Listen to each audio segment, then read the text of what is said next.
Why does Iran hate America? You hear it in the chants. Death to America. You see it in the burning flags.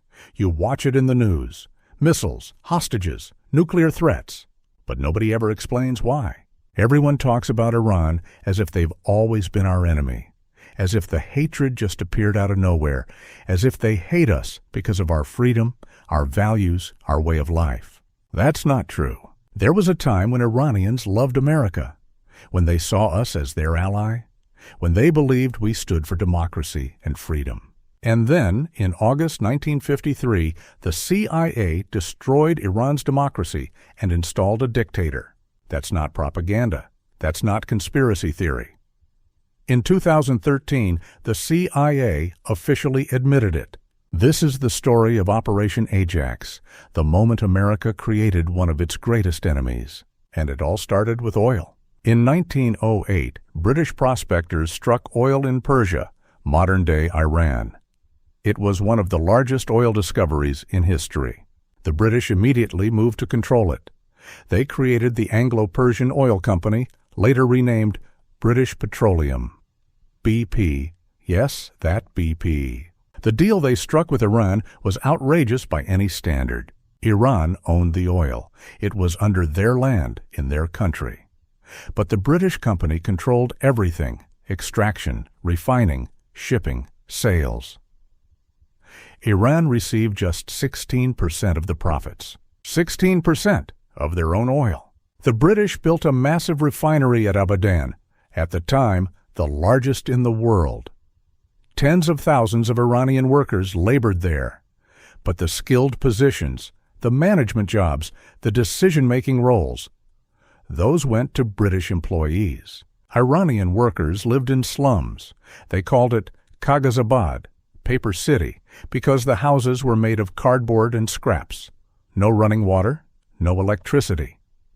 Families crowded into tiny shacks while the desert sun baked them during the day and the cold froze them at night. British staff lived just a few miles away in comfortable compounds with swimming pools, tennis courts, and air-conditioned homes. They had their own hospitals, schools, and social clubs. Iranians weren't allowed inside. The contrast was impossible to ignore. At the Abadan refinery, Iranian workers did the dangerous jobs. They breathed toxic fumes. They handled crude oil with minimal protection. When they got sick or injured, the company hospital gave priority to British employees. One British official later admitted that the Anglo-Iranian Oil Company treated Iran like a plantation. For decades, Iranians watched foreigners get rich from their natural resources while their own country remained poor. The resentment grew. The anger built. By the late 1940s, Iranians were demanding change.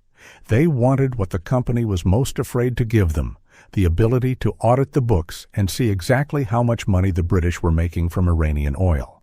The company refused. That refusal would cost them everything. Comment below if this sounds familiar to other parts of the world. In 1951, a man named Mohammad Mossadegh became Prime Minister of Iran. He was 69 years old. He came from an aristocratic family. His mother was a Qajar princess. He had studied law in Switzerland and France. He had served in government for decades, always fighting against foreign influence. Mossadegh was eccentric. He often received visitors while lying in bed, wearing pajamas. He was emotional. He wept openly during speeches, sometimes fainting from the intensity of his feelings. Western diplomats didn't know what to make of him, but he was also brilliant, incorruptible, and wildly popular. In a country where politicians routinely took bribes, Mossadegh lived simply. He refused personal enrichment. He genuinely believed in democracy.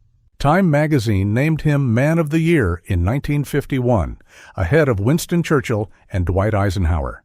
They called him the Iranian George Washington.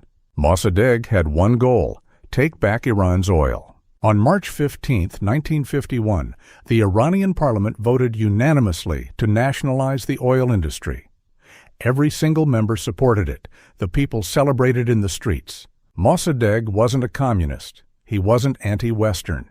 He simply believed that Iran should control its own resources, that the profits from Iranian oil should benefit Iranian people. It was the same principle America had fought for in 1776. Self-determination, the right of a people to govern themselves. But Britain didn't see it that way. To the British government, nationalization was theft. Iran was stealing British property. Never mind that the property was actually Iranian oil under Iranian soil. Britain responded with economic warfare. They organized a global boycott of Iranian oil. No company would buy it, no ship would transport it, no refinery would process it. The British Navy blockaded Iranian ports. They threatened to seize any tanker carrying stolen oil. Iran's oil exports collapsed overnight. In 1950, Iran had produced 242 million barrels. By 1952, production had dropped to just 10.6 million barrels. The Iranian economy went into freefall. Government revenues plummeted. Mossadegh couldn't pay for basic services. The country was being strangled. But Mossadegh wouldn't back down. Neither would the Iranian people. Britain realized they needed help. They turned to America. At first, President Truman refused. He saw Mossadegh as a nationalist, not a communist. He thought Britain was being colonial and stubborn. He even tried to mediate between the two sides. But in January 1953, a new president took office. Dwight D. Eisenhower was a Cold War warrior. He saw the world in black and white. You were either with America or with the Soviet Union. There was no middle ground. The British played on Eisenhower's fears. They warned that Iran was about to fall to communism, that Mossadegh was weak, unstable, unable to resist the Soviet threat, that if America didn't act, Iran's oil would end up in Moscow's hands. It wasn't true. Mossadegh had actually banned the Iranian Communist Party and refused Soviet aid. But the fear was enough. In early 1953, the CIA was given $1 million and a mission: overthrow Mohammad Mossadegh. The operation was codenamed TPAJAX. The British called their part Operation Boot. The man in charge of the American side was Kermit Roosevelt, Jr., the grandson of President Theodore Roosevelt. Roosevelt was 37 years old, a Harvard graduate, and a rising star in the CIA. He spoke neither Farsi nor Arabic, but he had a gift for winning people over. He was charming, confident, and utterly convinced that what he was doing was right. The CIA gave him a budget of $1 million, an enormous sum in 1953. Much of it would be spent on bribes. Allen Dulles, the CIA director, and his brother John Foster Dulles, the Secretary of State, personally approved the operation. They saw it as a way to contain Soviet expansion and protect Western oil interests. Nobody asked what Iranians wanted. Hit like if you think this is insane? Kermit Roosevelt slipped into Iran in July 1953. He traveled under a false identity, hiding in the back seat of a car as it crossed the border. His mission was simple: create chaos, turn the people against Mossadegh, and restore the Shah to power. The Shah, Mohammad Reza Pahlavi, was technically Iran's king, but he was weak and unpopular. Mossadegh had stripped him of real power. The Shah spent most of his time worrying about his own survival. Roosevelt needed to convince the Shah to issue royal decrees dismissing Mossadegh. It took weeks of persuasion. Roosevelt even had himself smuggled into the royal palace for midnight meetings. Finally, the Shah agreed. He signed the decrees. Meanwhile, Roosevelt's agents were tearing Iran apart. The CIA had allocated massive funds for bribes. Roosevelt paid newspaper editors to print lies about Mossadegh, that he was corrupt, that he was secretly communist, that he was destroying Iran. He hired thugs from Tehran's slums and athletic clubs. He paid them to riot in the streets, waving communist symbols and threatening religious leaders, all while pretending to be Mossadegh supporters. The goal was to frighten ordinary Iranians, to make them believe that Mossadegh was leading the country toward communist chaos. It was psychological warfare on a national scale. The first coup attempt came on the night of August 15th to 16th, 1953. It failed. Mossadegh had learned of the plot. When soldiers arrived at his house to arrest him, he was ready. The soldiers were captured instead. The Shah panicked. He fled the country immediately, first to Baghdad, then to Rome. He thought it was over. He assumed he would live out his days in exile. Mossadegh went on the radio the next morning. He announced that he had defeated a foreign-backed coup. He asked his supporters to remain calm and return to normal life. It was a fatal mistake. Mossadegh's supporters went home. The Communist Tudeh Party, which had been patrolling the streets, stood down. The pressure released. Kermit Roosevelt should have fled. The CIA headquarters cabled him to get out of Iran immediately. The operation had failed, but Roosevelt ignored the order. He had one more card to play. Over the next 3 days, Roosevelt's agents flooded the streets. They paid mobs to march through Tehran, carrying pictures of the Shah. They hired more thugs to attack government buildings. They spread rumors that Mossadegh was planning to abolish the monarchy entirely. Religious leaders, some of whom had been bribed by the CIA, called on the faithful to oppose Mossadegh. On August 19, 1953, everything exploded. Massive crowds filled the streets of Tehran. Some were genuine supporters of the Shah. Many were paid provocateurs. It was impossible to tell them apart. The Iranian military, which had been sitting on the sidelines, finally moved. Tanks rolled through the capital. Soldiers seized government buildings. Mossadegh's house was attacked. A tank fired a shell directly into it. The Prime Minister fled through a back garden, climbing over a wall to escape. By nightfall, it was over. Between 200 and 300 people died in the fighting. The democratically elected government of Iran was gone. General Fazlollah Zahedi, the CIA's chosen replacement, announced on the radio that he was the new prime minister. The Shah flew back from Rome. When he landed in Tehran, he was greeted by cheering crowds, many of them organized by CIA agents. He turned to Kermit Roosevelt and said something he would later regret. "I owe my throne to God, my people, my army, and to you." Kermit Roosevelt returned to Washington a hero. President Eisenhower personally awarded him the National Security Medal. In a secret ceremony, of course. The CIA celebrated Operation Ajax as a masterpiece of covert action. Roosevelt later wrote a book about the coup called Coup. It was heavily edited by the CIA, but even the sanitized version revealed the scale of American intervention. Mossadegh was arrested, tried for treason, and sentenced to 3 years in prison. The trial was a sham. The verdict was predetermined. After that, he was placed under house arrest for the rest of his life. He died in 1967, never having regained his freedom. He was buried in his own home because the Shah refused to allow a public funeral. The regime was afraid that even a dead Mossadegh could inspire the people. The coup's other leaders weren't so lucky. Several were executed. Others spent decades in prison. Iran's brief experiment with democracy was over. The Shah ruled Iran for the next 26 years. With American support, he built one of the most repressive regimes in the Middle East. The CIA and Israeli Mossad helped him create SAVAK, a secret police force notorious for torture, assassination, and terror. SAVAK agents were everywhere. They infiltrated universities, mosques, newspapers, and workplaces. They monitored phone calls and open mail. Iranians learned to watch what they said, even in their own homes. The torture methods were medieval: electric shocks, beatings, broken bones, mock executions, sleep deprivation. SAVAK agents were trained by the CIA. American taxpayer dollars funded the repression of Iranian citizens. Amnesty International called Iran, under the Shah, one of the worst human rights violators in the world. Political prisoners numbered in the thousands. Many simply disappeared.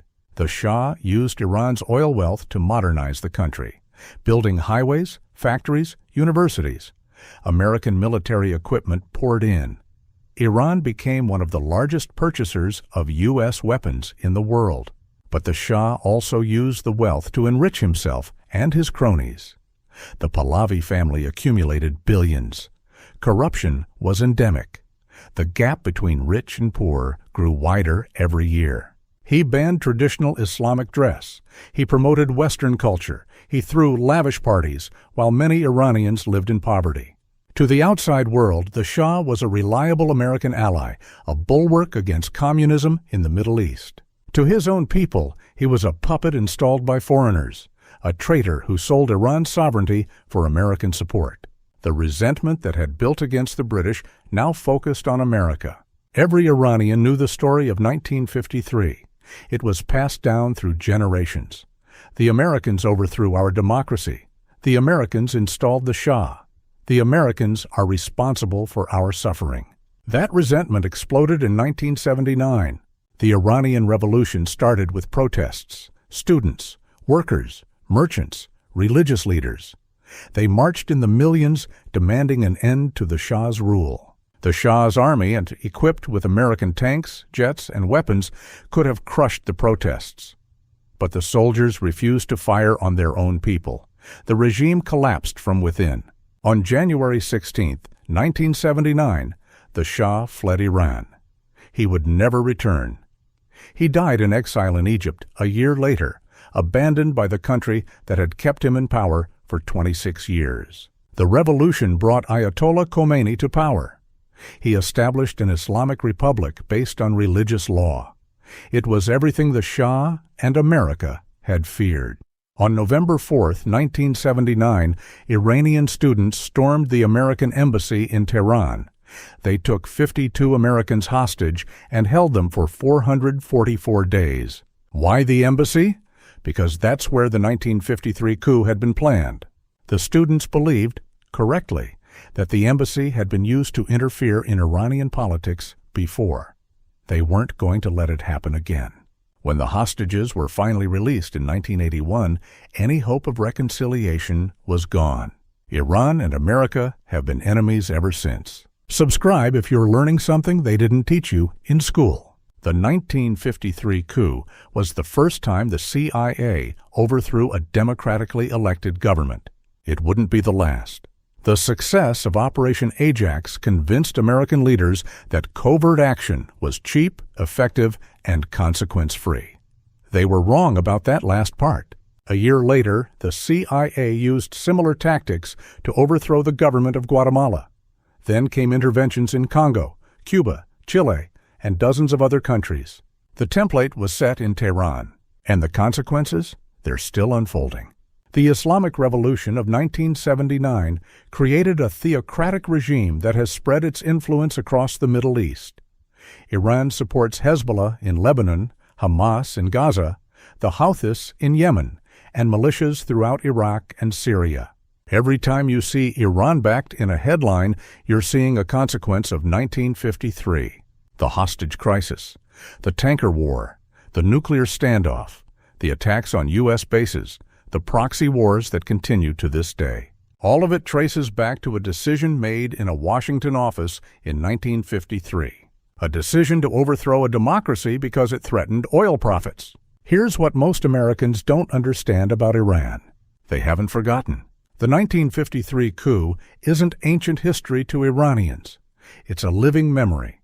It shapes how they see America, how they interpret our actions, how they respond to our policies. When America talks about democracy and freedom, Iranians remember that we destroyed their democracy. When America demands that Iran respect international law, Iranians remember that we violated their sovereignty.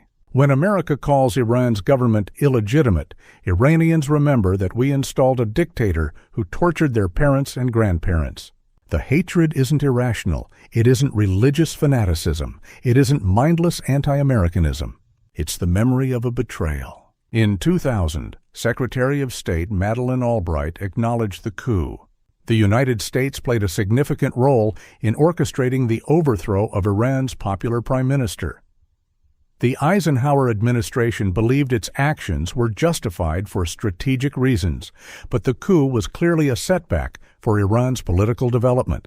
And it is easy to see now why many Iranians continue to resent this intervention by America in their internal affairs. In 2009, President Obama went further. In the middle of the Cold War, the United States played a role in the overthrow of a democratically elected Iranian government. And in 2013, the CIA finally released classified documents confirming its role in the coup, 60 years after it happened. But acknowledgement isn't reconciliation. The damage was done decades ago. The trust was broken. The wound has never healed. Can it ever be healed? Comment your thoughts below. So why does Iran hate America? Not because of our values, not because of our freedom, not because of our religion. Because in 1953, we destroyed their democracy to protect oil profits. Because we installed a dictator who oppressed them for 26 years. Because we created the conditions for a revolution that still shapes their lives today. Because we've never really apologized, never made amends, never acknowledged the full scope of what we did. The next time you see Iranian protesters burning American flags, remember this story. The next time you hear politicians talk about maximum pressure on Iran, remember this story. The next time someone asks why Iran is our enemy, remember this story. It started in 1953 in a CIA operation called Ajax, when America decided that Iranian democracy was less important than British oil profits. That decision echoes to this day. And until both sides reckon with that history, the conflict will continue. Subscribe to Naval War Room for more stories that explain how we got here. Share this video so others understand the truth. The first step to solving a problem is understanding how it started. This is where it started. Operation Ajax, the original sin of U.S.-Iran relations,